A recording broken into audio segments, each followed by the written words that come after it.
Today's cigar review, the Tatuaje El Triunfador line, number 4, robusto size cigar, 5 inches by 48 ring gauge. And this cigar is a line that was produced after the release of the original broadleaf Lancero El Triunfador, which only came in one size. Welcome back to the Dr. Joe Show. Today we have review number 9 of 365, and we are moving along nicely. Today is a non-Cuban day, and I've chosen a cigar based on some conversation we had a few episodes ago, while it's still fresh in the head. And I guess we'll try to make one episode, one review segue into another sort, since this is a show and it's not just just all about the cigar review.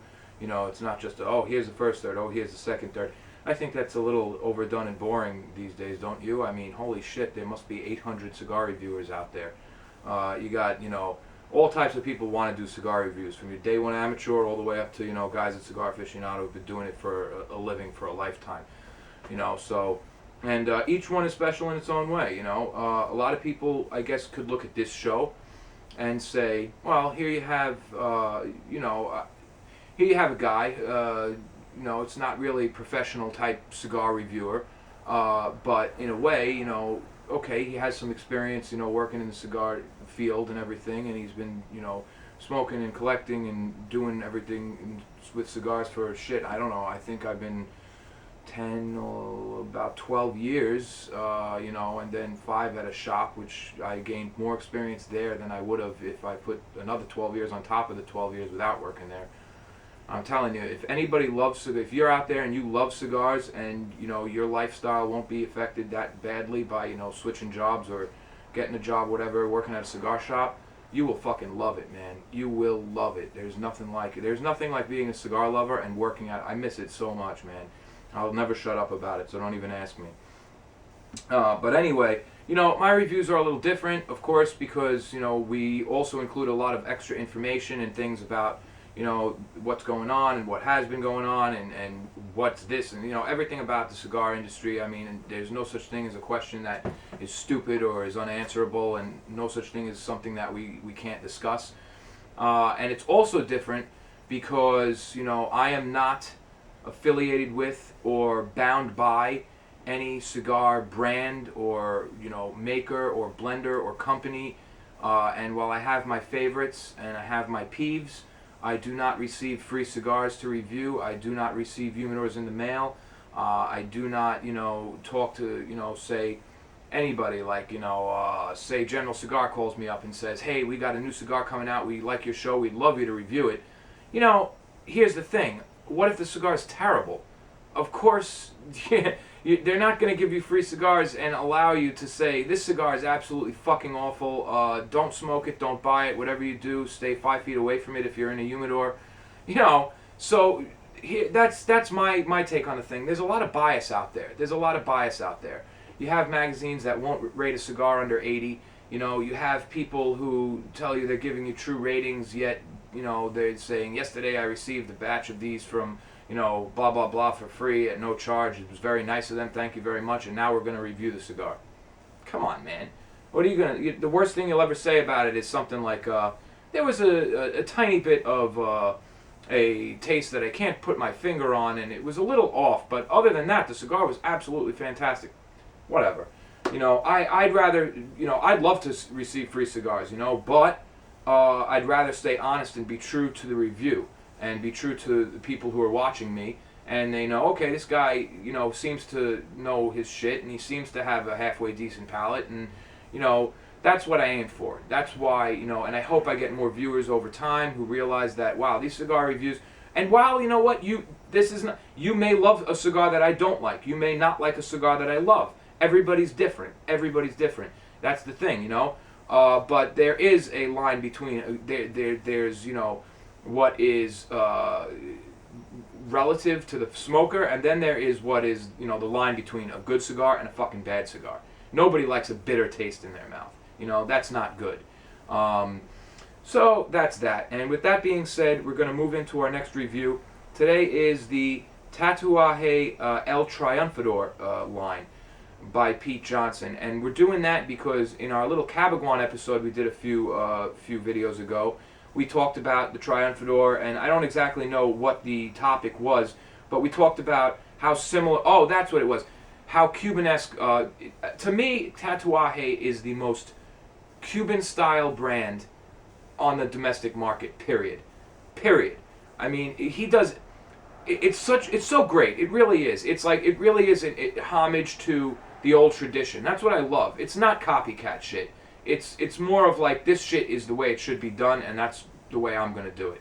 And I was looking at a Pete Johnson box yesterday, a box of Noelis that we smoked. We did a review on those, and for everything, the way the wooden box is built, you turn it over, it has Cuban made in Miami, but in the little circle, like just like the Habanos SA mark would be there. And there's a box date on it, even with the factory code. And I'm sure like they're all probably made at the same factory as far as those go, except for different cigars like the Havana 6 series are actually made in Nicaragua, whereas the Brown Label series is made in Miami. But he puts his little factory code there anyway, and then you have, I love the fact that it's his box date, because then I could tell exactly how old these cigars are. Something that a lot more, I mean, I don't know, I can't give a percentage, but I would say most cigar companies don't really give you a box date on their boxes, which sucks. It sucks, because what about aging? What about wanting to know when these cigars were made, or anything, So they don't do that. Pete Johnson does. I think he's the man. I think Tatuaje is an amazing brand. I've never really smoked a Tatuaje. Well, I'm going to be honest. I did smoke a Tatuaje cigar I didn't like. I didn't think the Mummy was a very good cigar at all. It started out great and it just went bland, and I smoked like a dozen of them, and it was the same thing every time. One guy at the cigar shop, he tells me, he goes, "That's, you know what that cigar is? That's the Inch 2, because there's a cigar called the Inch, but he calls this the Inch because you smoke an inch of it and it's great, and after that it sucks." But anyway, so even in brands that I love, there's going to be a cigar here or there that I don't like, and I'm going to tell you the truth about it.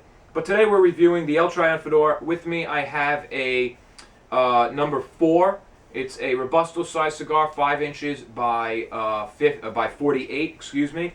And we're going to unwrap this baby and light her up and see what happens.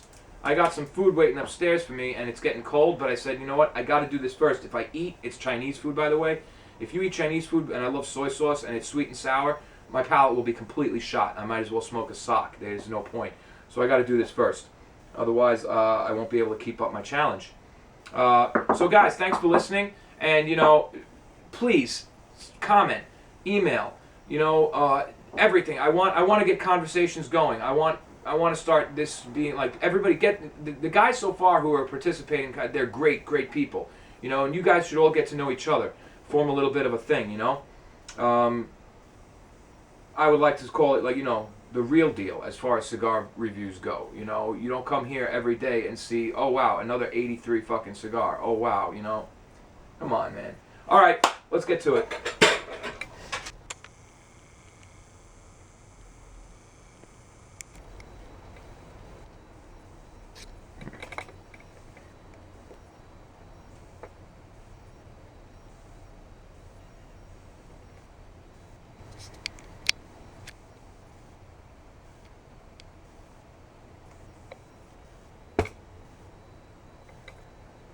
Alright, we're back, and I unveiled the little robusto-sized Triunfador from its cellophane.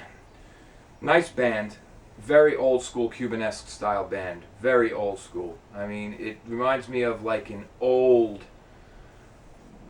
kind of Hoyo style band from like, I don't even know, early 1920s or 1910.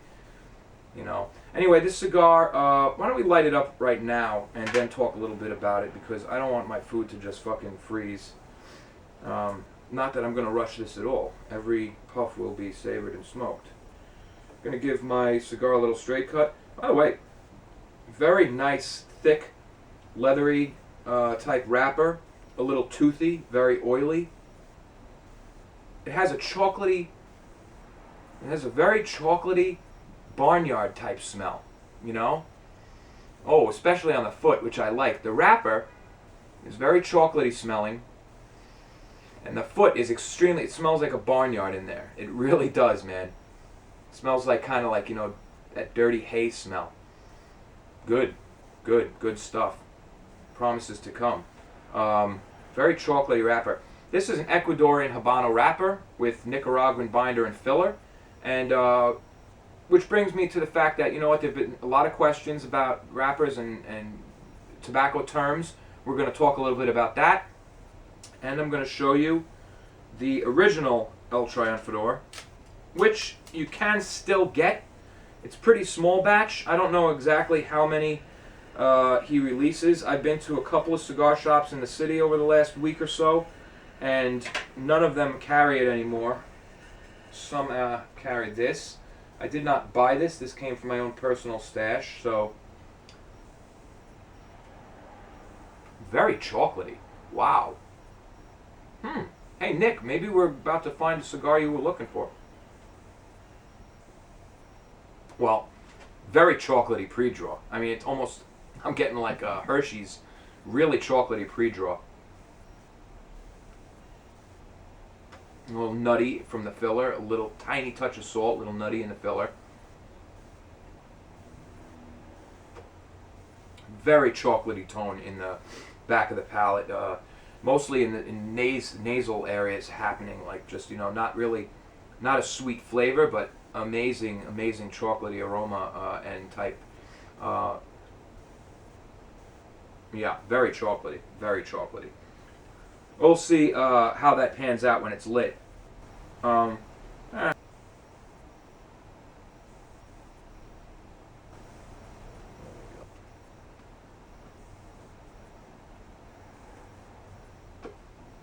It does not want to join in.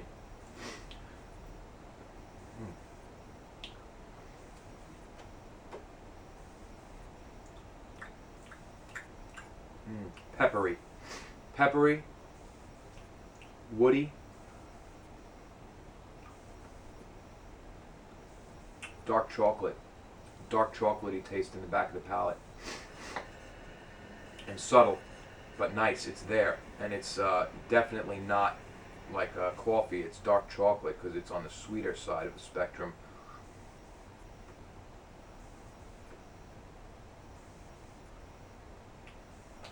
A little harsh in the nasal area, peppery everywhere. Let's let that sit for a minute, and we'll let it, nice cool smoke there. We were talking about how Tatuaje brands, Pete Johnson brands are so similar to the way Cuban cigars are made, right down from the way they're rolled to the way they're boxed, right down to this date stamp on it. And El Triunfador, when it was first released, and for a long time, it was a one-size cigar, which came in a Lancero, this cigar here, which was a Connecticut broadleaf wrapper. This cigar is all about the wrapper. It's, you know, one or two very long leaves of N2 bar style rolled filling, really bunched up, and a beautiful, thick, oily, dark Connecticut broadleaf wrapper. And they are not that strong. They're medium bodied at best, and I would smoke these every morning, man, you know, like a breakfast cigar. Very, very nice cigar. And the way this whole brand came about really reminds me of like the Trinidad, the way Trinidad had. We talked about Trinidad history yesterday in the 8th review, and it really reminds me of like, okay, Trinidad first cigar was the Funador, and after that, you know, of course these weren't diplomatic only cigars or anything, but just the way it was only a Lancero. It was boxed as such in these case style boxes of 20, you know, 25 or 24 cigars, I forget. He may have used 24 actually.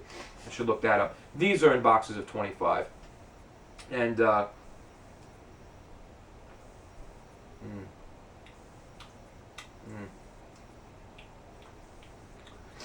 nice woody flavor with a nice note of dark chocolate. It's pretty medium bodied. It's got some pepper to it. A bit vegetal on the tip of the tongue and some salt. Very perfumey aroma. Very perfumey, woody type aroma. Very nice. Cigar has a nice feel to it. It's very light. Very light. You got a nice whitish gray ash coming along here. Let's see how that comes along. So that's that, and I just wanted to show you that. And I got to tell you, if I don't know how long he's going to keep making these. Some things do go out of production. They are very limited in small batch right now, and I would say definitely grab a few, especially if you're a Tatuaje collector or if you have to try everything Tatuaje. The funny thing about these, man, you know, there was a lot of shit going on about that Barclay Rex cigar that came out that was so big, the Barclay 100th. It's great Nicaraguan cigar. Weren't very expensive, $300-something a box. They used big, heavy Connecticut broadleaf wrappers. I swear to God, this cigar uses that wrapper or something almost identical to it. And that's why it's so good. This cigar is packed with flavor. Just packed. Beautiful Lancero. I will warn you, these do have burn issues sometimes, and I attribute that to the fact that this broadleaf wrapper is so heavy on a Lancero, and the filler is... What'll happen is, you know, I'll be puffing, and all of a sudden I'll just start getting an air draw. You know, where the wrapper, I guess, is not burning fast enough, and the filler burnt, and it made a space where now I'm sucking in so much air that I'm not getting a lot of smoke. So that does happen occasionally with these. But when they work, and they are worth the trouble. Trust me.